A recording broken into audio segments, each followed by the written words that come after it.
Você gosta de assistir filmes? Qual o seu gênero favorito?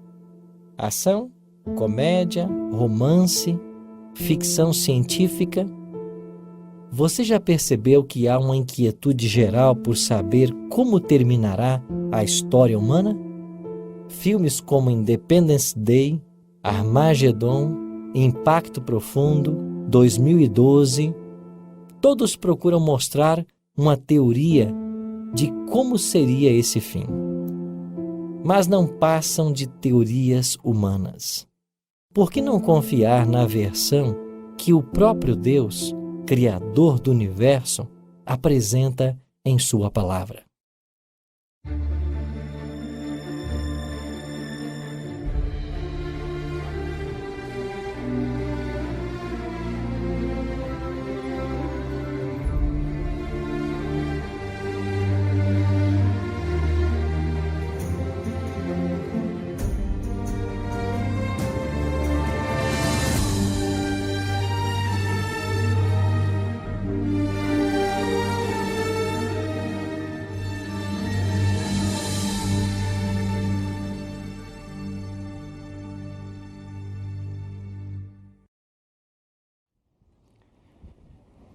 Nós estamos sobre o Monte das Oliveiras. Do outro lado, nós temos o Domo da Rocha. Nesse exato local, nós tínhamos o Templo de Salomão, que depois foi também chamado Templo de Herodes. Certa vez, Jesus estava caminhando com os discípulos próximo a esse templo e os discípulos chamaram a atenção do seu mestre para a beleza da construção.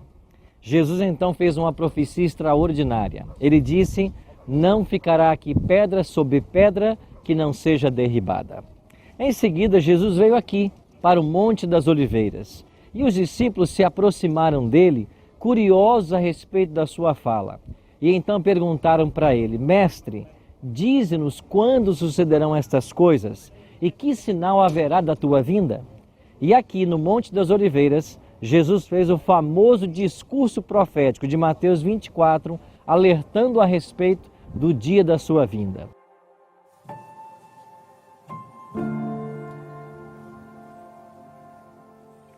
Qual será o objetivo da volta de Jesus? Cristo foi claro ao dizer que ele voltará para dar a recompensa segundo as suas obras. Ou seja, a volta de Cristo é uma doutrina fundamental nas Escrituras e descarta a possibilidade de alguém ir direto para o céu assim que morre. A recompensa não é dada após a morte.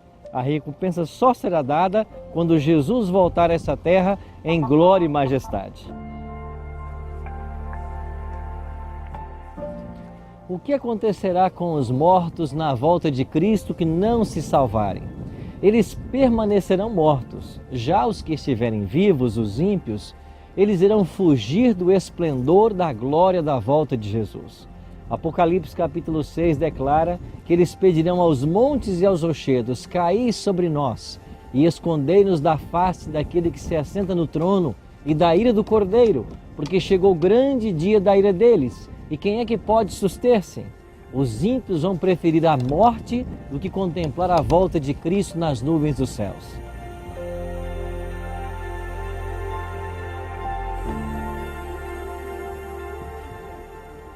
Quando Cristo voltar a essa terra, todos os mortos que estão salvos, eles ressuscitarão. Ressuscitarão incorruptíveis, diz Paulo, para receberem sua recompensa.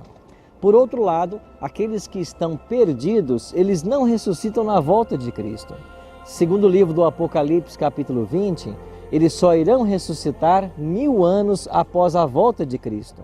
Essa também é chamada a segunda ressurreição. O que vai acontecer com os salvos que estiverem vivos?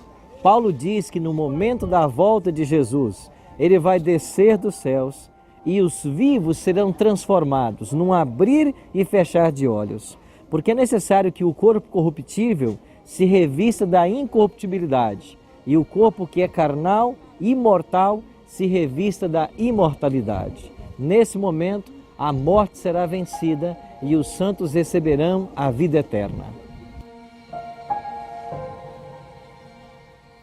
Os horrores sofridos pelos judeus na destruição de Jerusalém e do templo também chegariam a este lugar, a fortaleza de Massada. Massada é uma fortaleza natural, com penhascos íngremes e terreno acidentado. Na parte leste, a face do abismo se eleva 400 metros acima da planície e possui difícil acesso. O rei Herodes, o Grande, aproveitou as características do local naturalmente protegido para construir um palácio, reforçando e ampliando a antiga fortaleza.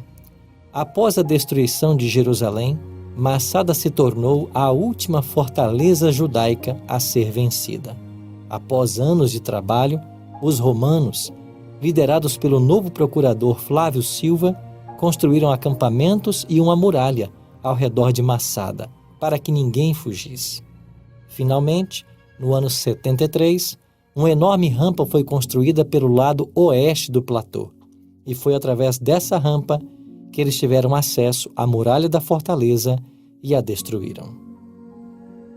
Mas antes que os romanos invadissem Massada, Eleazar ben Jair convenceu seus compatriotas que era melhor morrerem livres do que sofrerem a tortura que certamente estaria reservada para eles e seus familiares.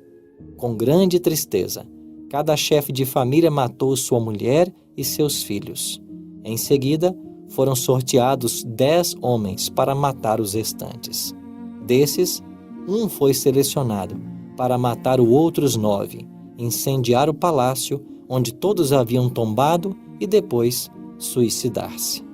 Quando o dia amanheceu, as tropas romanas atravessaram as muralhas destruídas para entrar em combate, mas tudo o que encontraram foi o silêncio. Intrigados, os soldados gritaram para atrair os guerreiros. Em vez disso, viram surgir das sombras 2 mulheres e 5 crianças, que haviam escapado do massacre da noite anterior, escondendo-se em cavernas subterrâneas. Os sobreviventes contaram aos romanos o que havia acontecido, mas eles só acreditaram quando entraram no palácio incendiado e contemplaram centenas de cadáveres. Massada tornou-se um símbolo da resistência judaica. As palavras do hino nacional israelense expressam o anseio do coração de todo judeu, desde que os romanos romperam as defesas de Massada. Enquanto no fundo do coração palpitaram a alma judaica e em direção ao Oriente o olhar voltar-se a Sião, nossa esperança ainda não está perdida, esperança de 2000 anos, de ser um povo livre em nossa terra, terra de Sião e Jerusalém.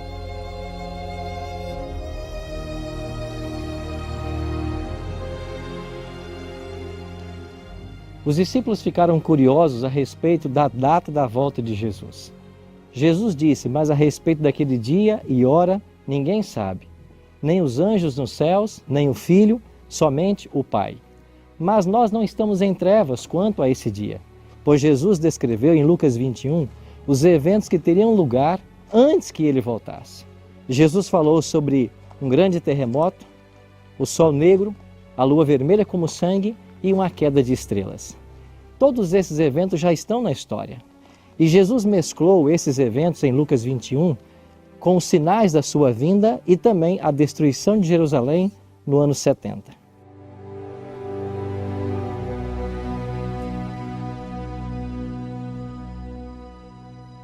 Um dos eventos mais extraordinários que ocorrerão no final da história humana envolve o monte sobre o qual agora estamos, o Monte das Oliveiras. Esse monte foi cenário do ministério de Cristo. Quantas vezes ele deixou a cidade de Jerusalém e subiu a esse monte para estar a sós e orar? Quantas instruções ele passou aqui para seus discípulos? E agora, o profeta Zacarias, no capítulo 14, traz para nós uma informação extraordinária. No final dos 1000 anos, ou seja, 1000 anos após a sua vinda, a cidade santa, a Nova Jerusalém, ela vai descer dos céus. Esse monte que hoje nós pisamos, ele vai se abrir, formando um grande vale, e nesse mesmo local pousará a Nova Jerusalém. Todas as sepulturas que hoje você contempla aqui, elas se abrirão, ou na primeira ou na segunda ressurreição. Aquelas que se abrirem na primeira ressurreição, na volta de Cristo, receberão a recompensa da vida eterna. E as que se abrirem na segunda ressurreição, elas ressuscitarão para o juízo, para a condenação e a destruição eterna. E nesse local, quando pousar a cidade santa e dentro dela todos os salvos, todos irão testemunhar. Todos os seres humanos de todas as eras, salvos e perdidos, céu e terra, irão testemunhar a coroação de Cristo. E quando Cristo for coroado, acima da Nova Jerusalém, todos os ímpios reconhecerão que eles se perderam por uma escolha própria. Por outro lado, os salvos louvarão a Deus em antífonas e renderão ao Cordeiro a glória devida, porque ele morreu para nos dar o direito à vida eterna.